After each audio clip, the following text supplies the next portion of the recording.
పూజ అయిపోయిన తర్వాత అయితే వేదవతి అయితే కోడల ప్రేమ మెడలో అయితే నెక్లెస్ని వేస్తూ ఉంటుందన్నమాట. ఆ నెక్లెస్ వేస్తూ, అమ్మ ఇది నీ పెళ్ళికి నేను గిఫ్ట్గా ఇవ్వాలని అనుకున్నాను, కానీ దేవుడు మీ పెళ్ళిని ఎలా జరిగించి నా కోడల మెడలో నేనే వేసే అదృష్టాన్ని నాకు ఇచ్చాడని చెప్పేసి హ్యాపీగా ఫీల్ అవుతుంది. మళ్ళీ అలానే ఇక ఆ నెక్లెస్ని ఒకసారి తనకి ఇద్దామని చెప్పేసి వెళ్ళినప్పుడు భద్రావతి ఉంటుంది కదా, దాన్ని అయితే విసిరి కొడుతుంది అనమాట. ఇక ఆ సిచ్యువేషన్ని గుర్తు చేసుకుని నా కోడల మెడలో ఈ నెక్లెస్ని వేసే అదృష్టం నాకు లేకపోయాయని చెప్పేసి తను అప్పుడు బాధపడిన విషయాన్ని అయితే గుర్తు చేసుకుని ఉంటుందన్నమాట. ఆ దేవుడు ఆడే ఆట చాలా బలమైనది. మీ పెద్దత్త విసిరి కొట్టిన హారాన్ని మీ చిన్నత్త అలంకరిస్తుందని చెప్పేసి అంటూ ఉంటుందన్నమాట. ఇక ఆ మాట వినగానే శారదాంబ అయితే అత్త కోడలు ఇద్దరిని చూసి చాలా హ్యాపీగా ఫీల్ అవుతుంది. అబ్బబ్బా, నా ముద్దుల మనవడు ముద్దుల మనవరాలు, మిమ్మల్ని ఇలా చూడటానికి నా 2 కళ్ళు సరిపోవటం లేదని చెప్పేసి ఆశీర్వదిస్తుందన్నమాట. ఇక కాళ్ళకు మొక్కండ్రా అని చెప్పేసి అడిగి మరీ మొక్కించుకొని వాళ్ళకి అయితే ఆశీర్వాదం అయితే ఇస్తుంది.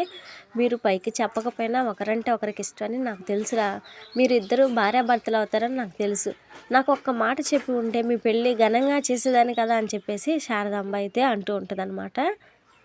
ఎలాగూ పెళ్లి చేసుకున్నారు, త్వరలోనే 12 బిడ్డను కనండి, దేవుడు ఉన్నాడు, నా 25 ఏళ్ల కలరా ఇది, మీ వల్లే మన కుటుంబాలు కలవబోతున్నాయి, మీరు ఎప్పుడు ఇలాగే సంతోషంగా ఉండాలని చెప్పేసి శారదాంబ అయితే ఎమోషనల్గా చెప్తూ ఉంటుందన్నమాట. ఇక ఆ మాటతో ప్రేమ ధీరజులు అయితే ఒకరివైపు ఒకరు కోపంగా చూసుకొని ఉంటారనమాట. ఇక కూతురైన వేదవతిని పట్టుకొని, నాకు తెలిసే చిన్నమ్మాయి, మంచి పని చేసావు, వీళ్ళిద్దరే మన కుటుంబాన్ని కల్పిస్తారని చెప్పేసి హ్యాపీగా ఫీల్ అవుతూ ఉంటుందన్నమాట శారదమ్మ. ఇక తర్వాత సీన్లో అయితే సాగర్ని నర్మదాలను అయితే చూపిస్తారనమాట. సాగర్ అయితే శోభనం జరగట్లేదని చెప్పేసి చాలా బాధపడిపోతూ ఉండగానే ఇక నర్మద అయితే గాజులతో చప్పుళ్ళు చేస్తూ తనైతే ఆట పట్టిస్తూ ఉంటుంది. సాగర్ని చూసి ఫ్లయింగ్ కిస్లు అయితే ఇస్తూ ఉంటుంది అనమాట. సాగర్ మాత్రం అలిగి అలానే ఉంటాడు. నాకు గాజులు కొరివు అని చెప్పేసి సాగర్ని అయితే చిరాకు పెడుతూ ఉంటుంది అనమాట. దాంతో సాగర్ అయితే చిరాకు పడిపోయి చేయి నిడిపించుకొని వెళ్ళిపోతుంటాడు. ఇంకా అప్పుడే నర్మద ఇంకా పేరెంట్స్ అయితే కనపడతారనమాట. ఇంకా వాళ్ళని చూడగానే అమ్మ నాన్న అని చెప్పేసి వాళ్ళ దగ్గరికి అయితే నర్మద అయితే వెళ్ళిపోబోతుంది అనమాట. ఎవరమ్మా, ఎవరు నాన్న, 4 రోజుల క్రితమే నా కూతురు చనిపోయింది, నీళ్లు కూడా వదిలేశాను అని చెప్పేసి నర్మదా తండ్రి ప్రసాద్ అయితే అంటాడనమాట. ఇంకా మీ కోపం తగ్గలేదా, ప్రేమించిన వాడు నన్ను కళ్ళల్లో పెట్టి చూసుకుంటున్నాడు అని చెప్పేసి సాగర్ గురించి అయితే చెప్తూ ఉంటుందన్నమాట. కూతురు మనసుని అర్థం చేసుకోకుండా ఇంకా అలాగే ఉంటే ఎలా నాన్న అని చెప్పేసి నర్మదా అంటుందన్నమాట. ఇంకా ఆ మాటతో ప్రసాద్ అయితే, ఏంటి నిన్ను కళ్ళల్లో పెట్టుకొని చూసుకుంటాడా, ఇప్పుడు కళ్ళారా చూసాం కదని చెప్పేసి అంటాడనమాట.